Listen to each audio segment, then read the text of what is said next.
A few days ago, I came across a video from probably a podcast where Mel Robbins, and if you don't know her, she's the author of the Let Them Theory, the 5-Second Rule, and other bestsellers. And she was saying that we're all just 8-year-olds walking around in adult bodies. That line kept echoing in my mind like a song I couldn't stop hearing. Then I stumbled upon a comment on a subreddit that phrased it even more vividly. We're all just kids wearing grown-up me-toos. And I couldn't help but be struck by how beautifully true that is. As kids, we imagine adulthood as this mythical place where we have it all figured out. We think we'll be invincible, able to face any challenge, solve any problem, and come out stronger. We picture ourselves as problem solvers, capable of navigating the roughest waters. But those quotes capture something crucial. Adulthood isn't about having all the answers. It's about realizing that deep down we're still the same kids we were before. Wounded, unsure, and often lost. We're all kids at our core, with scars and insecurities, and we're navigating a world full of challenges. Mean people, arrogant souls, and humans who, just like us, are also 8-year-olds trapped in adult bodies.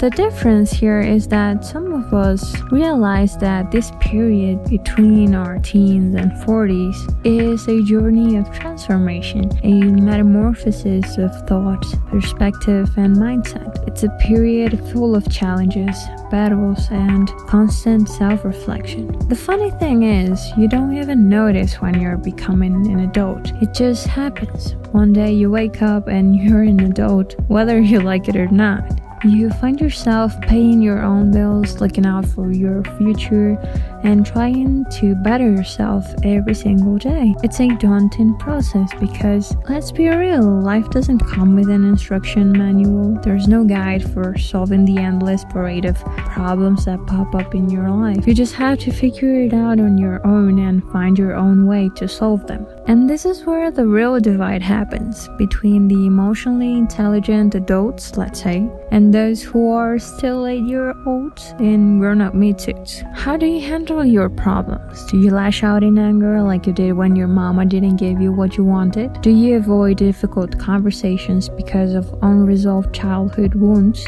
Or do you worry about everything all the time because of strict parents who taught you to fear the unknown? When you start to realize that anger, avoidance, or constant anxiety won't solve your problems, that's when the shift happens. The key is to work through your emotions, to confront challenges head on, and to see things through, even when the response isn't what you expected. Sometimes you'll find yourself negotiating with another 8-year-old, and when you recognize that, it becomes easier to handle. Because why would you argue with an 8-year-old? Why get caught up in a battle with a child, especially when they're not even your own, right? One of the most challenging aspects of adulthood is the expectation that we're not supposed to make mistakes. It's almost the opposite of what childhood represents. When a child makes a mistake, we often shrug it off with a simple, "Oh, they're just a child." We justify their errors because of their age. They're still learning, still too young to fully understand the consequences of their actions. But when an adult makes a mistake, there's often a sense of shame attached. We've internalized this belief that as adults we should know better, that we should be capable and mistake-free. But here's the thing, this is a social construct. The idea that adults aren't supposed to fail, that we must always succeed, is something society has imposed on us. It's as if making a mistake means we're less capable or less worthy of being part of the successful adult group. There's a note saying that I like very much, that is that you need to be a fool to become a master, and that perfectly sums up this paradox. We cannot improve or grow if we don't first embrace our flaws, if we don't acknowledge the fact that we are at our core imperfect. We need to accept that we don't know everything, and that's okay. In fact, we probably know very little compared to the vast pool of knowledge humanity has accumulated over centuries. But that's precisely why it's essential to embrace our imperfections. Through experience, self-work, and the willingness to be vulnerable, we can slowly evolve into mastery in whatever we choose to pursue. They say it takes about 10,000 hours of practice to truly master something. So imagine when you're just starting out, having only clocked in 10 hours of practice. You're still at 0.1% of the journey. And when you hit the 100-hour mark, you've reached only 1%. And that's a reality. Mastery takes time, patience, consistency, and continuous effort. So let's stop expecting perfection from ourselves and recognize that it's okay to not always get it right on the first try. After all, we've all been fools at some point in our lives. Why should we fear not knowing something when we have the freedom to try, to stumble, and to learn from scratch?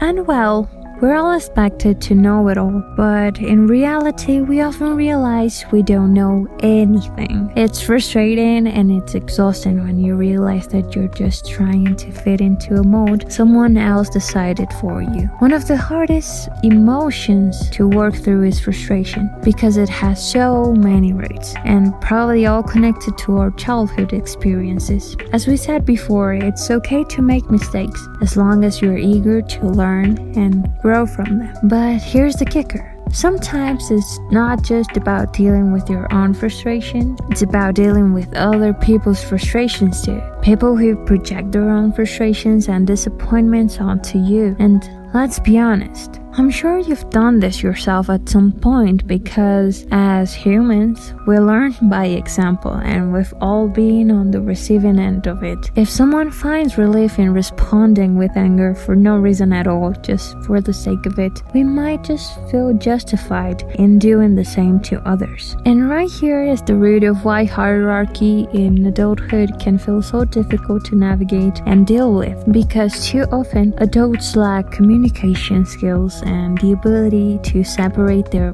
private lives from their public ones. Take, for instance, someone who dreamed of being an artist, but their parents pressured them to become an architect. Why should that frustration be taken out on a construction worker who has nothing to do with the dreams they didn't get to chase? That's not fair. It's not fair to project your own unmet desires, your anger, your frustrations onto others who aren't involved in your personal battles. So here's what I'm asking you.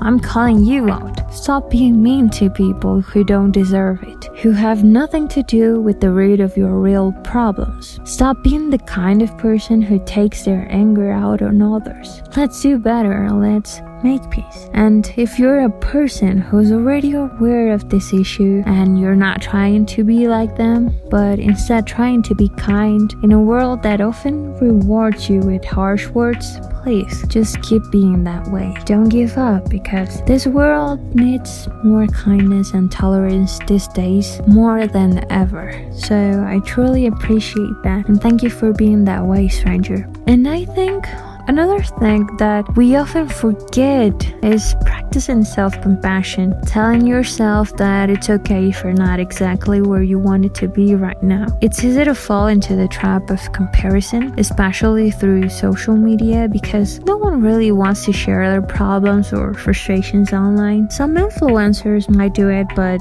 that's because they have bills to pay. I'm talking about real people. We don't share our struggles online. We only want others to see when we succeed.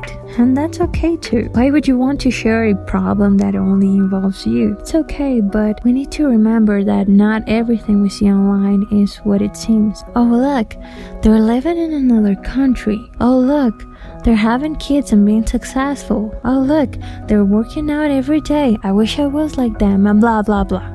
But in reality, we all have our own problems. We just don't share them. And just because you, as an audience, don't see it, doesn't mean it doesn't exist. And we all need to understand that as unequal as our society is, everyone starts their journey from different points. Some might start way ahead of you, or maybe you're the one who's ahead of others. We have to be aware of our own privileges and the privileges of others. Everyone starts from a different place. It's like a race. You never line the cars up side by side, you know? Some may be ahead, and some may be way behind. But just like life, sometimes the last card ends up being the winner. And you can be too with your own effort, consistency, and will. It may be hard, yes. It may be exhausting, yes. You may want to give up sometimes, also yes. But keep in mind all the progress you've made up until this point, and be grateful for all the work you've put in. Surround yourself with people who don't just want to compete with you or be better than you, but